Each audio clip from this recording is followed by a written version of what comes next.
Mr. President, Dr. Biden, Madam Vice President, Mr. Emhoff, Americans, and the world.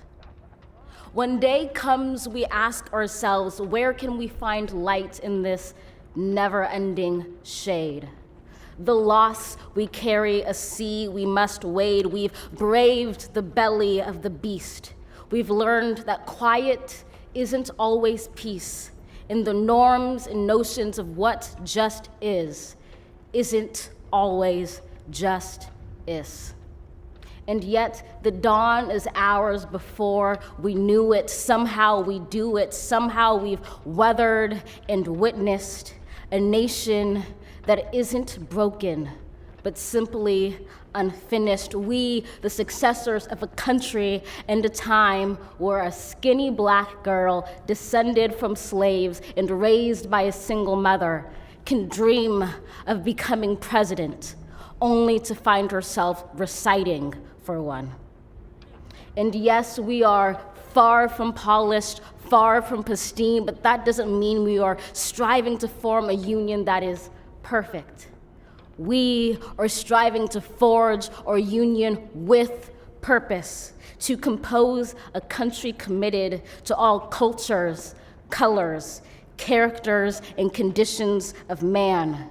And so we lift our gazes not to what stands between us, but what stands before us. We close the divide because we know to put our future first, we must first put our differences aside. We lay down our arms so we can reach out our arms to one another. We seek harm to none and harmony for all. Let the globe, if nothing else, say this is true. That even as we grieved, we grew, that even as we hurt, we hoped, that even as we tired, we tried, that we'll forever be tied together, victorious, not because we will never again know defeat, but because we will never again sow division. Scripture tells us to envision that everyone shall sit under their own vine and fig tree, and no one shall make them afraid.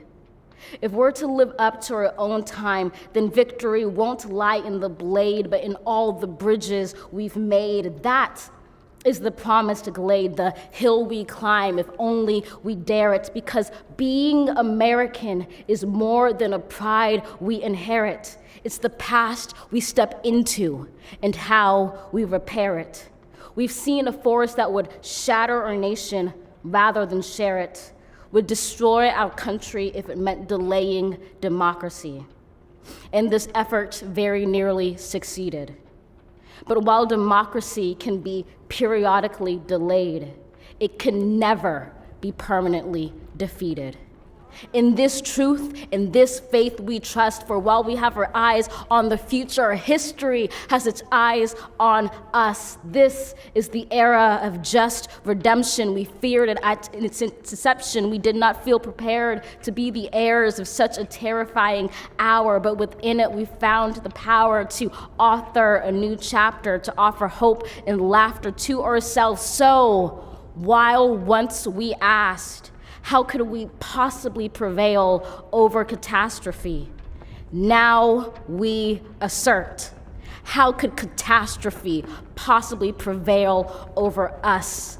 We will not march back to what was, but move to what shall be, a country that is bruised but whole, benevolent but bold, fierce and free.